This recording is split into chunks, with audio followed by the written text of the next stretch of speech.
1mm라도 세상을 발전된 방향으로 만들 수 있는 디자인을 하는 것, 그게 내 인생의 최대의 목표라고 생각해요.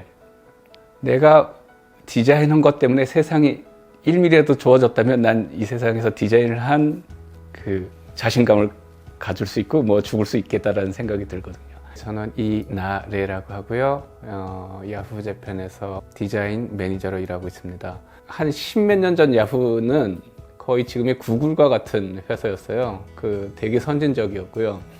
그러니까 10몇 년 전에 그 야후 본사에 있던 디자인 프로세스라든지 되게 선진적이어서 엄청나게 공부가 많이 됐습니다. 당시에 대학원에서 정보 디자인을 공부하긴 했는데 뭐 교과서에서 나오던 게 실제로 그 야후 본사, 미국이죠. 미국 본사에서는 그 프로세스화에 대해서 일을 하고 있었고요. 지금 UX라고 하는데 그 당시에는 그 야후의 디자인 조직에 UED라고 했어요. 그 머릿말을 다 따서 X가 아니라 E가 붙어 있었죠. 그 다음에 이제 UX로 바뀌게 되는데요. 그래서 기본적인 뭐 UCD 프로세스에 의해서 디자인을 해 나가는 것들이 정립되어 있었죠. 그러니까 그걸 받아들여서 일을 할 수 있게 된 거는 되게 당시에 저로서는 엄청나게 그 성장할 수 있는 계기가 됐던 것 같아요, 디자이너로서. 디자인 프로세스에 대해서 얘기하면 저는 이제 두 가지로 나눠서 생각해서 제가 디자이너로서 하는 프로세스랑 그다음에 조직에서 하는 프로세스. 그러니까 지금은 디자인 경영적인 걸 많이 공부하고 생각하고 실천하려고 노력하고 있습니다. 왜냐하면 조직에서의 그 디자인 일이 많이 다른다는 거를 제가 디자이너로 일하면서 위화감을 많이 느꼈거든요. 그래서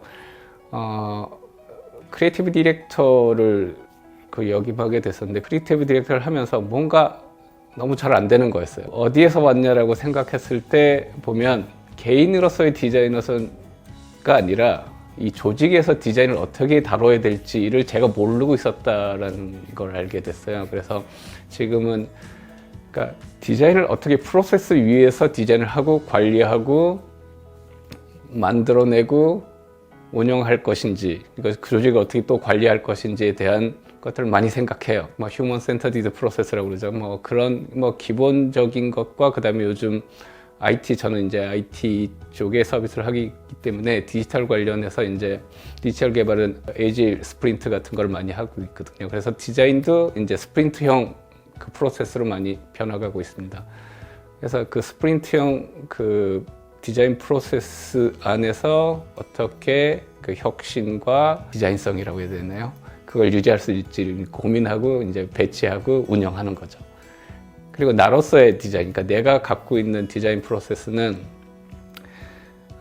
디자이너가 뭐냐라고 했을 때 디자인은 태도라고 생각하고 있고요. 태도는 뭐냐면 어떤 관점을 유지하면서 그 태도를 유지하는 거죠. 공대 같은 데서 가끔 특별 강연을 하거나 그럴 때 이 공학과 디자인이 뭐가 틀려요? 라는 질문을 받게 된다. 상당히 어려운 질문이에요, 그게. 간단하게 설명하자면 어떻게 보면 공학과 같은 부분은 현실을 극복하는 작업은 공학과 디자인이 같다고 생각합니다. 뭔가 더 좋은 곳으로 극복해 나가는 과정은 공학과 디자인은 같이 가죠. 대신에 예술적인 부분을 같이 가져가니까 인간이 더 아름답고 더 나은 이라는 것은 기능성만이 아니라 예술적인 부분이 있어요. 그 예술적인 부분은 두 가지겠죠. 그 구성적인 예술 아니면 심볼릭한 예술이겠죠. 제가 갖는 관점이라는 건 좀 구성적인 예술에 가까운 것과 그다음에 그 공학적인 것을 합쳐져서 저는 디자인이라고 생각하고 있고요. 그래서 그것들이 이제 저의 관점이고 태도를 유지해야 된다고 생각합니다. 태도를 유지하기 위해서 관점을 항상 어떻게 만들어 갈 것인가가 중요한데요. 그 프로세스 중에 하나가 반대편에서 보기고요. 또 하나는 2인칭이죠. 좀 논리적으로는 말이 안 되는데 2인칭은 2인칭으로 자기를 반대쪽을 이해하고 또 자기를 봐야 되고요. 그 다음에 여러 시점에서 보기, 그러니까 여러 사람의 시점에서 봐야 돼요. 그러니까 어떻게 보면 서비스 디자인에서 스테이크홀더 맵이나 이런 것들을 하는 이유는 여러 다각적인 그 시점을 이해하기 위해서인 거죠. 그 다음에는 안과 밖에서 보기인데요. 이게 이제 프레임을 어떻게 다룰 것인가요? 그 프레임을 이해하고 그다음에 밖에서 그 프레임을 밖에서 볼 때 그 프레임이 어떤가를 평가를 해야 되는 거고요. 그리고 마지막으로는 그 연속 손상에서 보기거든요. 관점을 달리 보는 것도 중요하지만 연속 손상, 그러니까 시계열상이죠. 그러니까 더 길게 볼수록 좋긴 한 것 같아요. 그러니까 역사적인 배경, 그리고 그게 나아가 연속성에서 그 앞으로 가야 될 것들을 예상하는 것까지 포함해서 연속성에서 봐야 된다. 그러니까 이런 관점들을 갖고 내가 어떤 태도를 갖고 가느냐를 항상 업데이트해가는 것들이 디자이너라고 생각해요. 제 디자인 철학은 어디서 왔냐고 생각해 보니까요. 한번 생각해 보면 전 이제 무사시노 미술대학에서 대학원 다 나왔는데 이제 은사님, 시모무라 선생님 밑에서 길게 공부를 했어요. 근데 그 당시에는 몰랐는데 졸업하고 나서 내가 여러 가지를 공부하고 배워나가고 또 실천함에 있어서 그때 배웠던 것들이 다 베이스에 있다라는 생각을 하게 되더라고요. 생각해 보니까 크게 세 축인 것 같아요. 하나는 그러니까 정보 디자인, HCI 중심으로 하는 정보 디자인 하고요. 기호론, 그러니까 찰스 파스의 기호론을 중심으로 하는, 그러니까 상징을 어떻게 다룰 것인가에 대한 얘기고, 그다음에 생태 심리학, 좀 특이하긴 한데요. 생태 심리학인데 어퍼던스로 유명한 깁슨의 생태 심리학을 대학원에서 가르쳤거든요. 디자인이 뭔지에 대해서, 그러니까 지각적인 측면하고 인공물과 인터랙션하는 측면, 그 다음에 사람이 갖고 있는 그 기호 상징을 어떻게 다룰 것인가, 이게 기본적인 베이스라고 생각하고 있어요.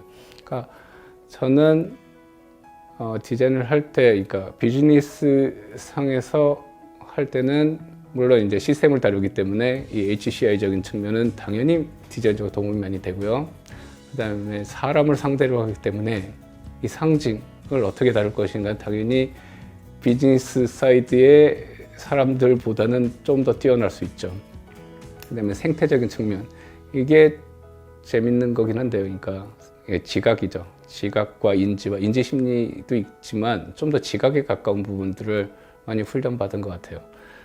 그러니까 본다거나 만진다거나 하는 지각적인 부분들은, 그러니까 지금 버추얼화된 인터페이스들, 디지털화된 인터페이스들도 결국에는 그 지각을 많이 이용하거든요. 그러니까 그 지각을 얼만큼 이해하고 있냐는 이 비즈니스 사이드에서도 엄청나게 유용한 그 스킬이라고 할 수 있을까요? 예, 그렇다고 생각합니다. 제가 은사님이 시모무라 선생님이었는데 같이 식사를 하는데, 그러니까 잡담을 많이 했어요. 잡담을 많이 하는데, 그러니까 비즈니스에 대한, 그러니까 제가 지금 하는 일에 대한 설명을 하고 그러는데, 그러니까 그런 자본 안에서의 디자인들, 그러니까 에 대해서 선생님이 뭐 술자리니까 가볍게 얘기했는데 그런 파렴치한 디자인이라고 얘기를 했어요. 근데 그때 당시에 제가 좀 충격을 좀 먹긴 했어요. 이 파렴치한 디자인이 뭔가라고 생각했을 때, 제가 아까 광고 시스템에 대한 인터랙션 디자인을 했는데, 광고라는 자체가 뭐 거의 어떻게 보면 황금알을 낳는 시스템이긴 해요. 그러니까 그 당시에 회사의 수익의 반 이상을 차지하고 있었던 게 광고 관련 시스템이거든요. 그래서 생각해 보면 저도 위화감을 많이 느꼈었거든요. 왜 내가, 이게 광고가 별로 안 좋아요. 근데 왜 광고가 안 좋을까를 잘 생각을 못 했는데, 2014년도인가 칸느 그 국제 광고제인가요? 거기 갔는데 뭔가 대단히 재능이 많은 사람들과 만나서 너무 좋았는데 뭔가 안 맞는 부분이 있더라고요. 뭔가라고 생각해 봤는데, 그 광고 기획이나 광고 디자인 하신 분들은 엄청나게 재능이, 같이 일해 보면은 진짜 대단하고 존경할 만한 재능을 갖고 있는데, 그러니까 제가 싫었던 부분이 뭐냐면 욕망에 어프로치를 하는 거거든요. 그러니까 사람이 가진 욕망에 어떻게 어프로치를 해서 이끌어내고 그거를 소비화시킬 수 있는지를 하는 게 광고의 본질이라고 저는 생각하고, 물론 틀린 기능도 있어요.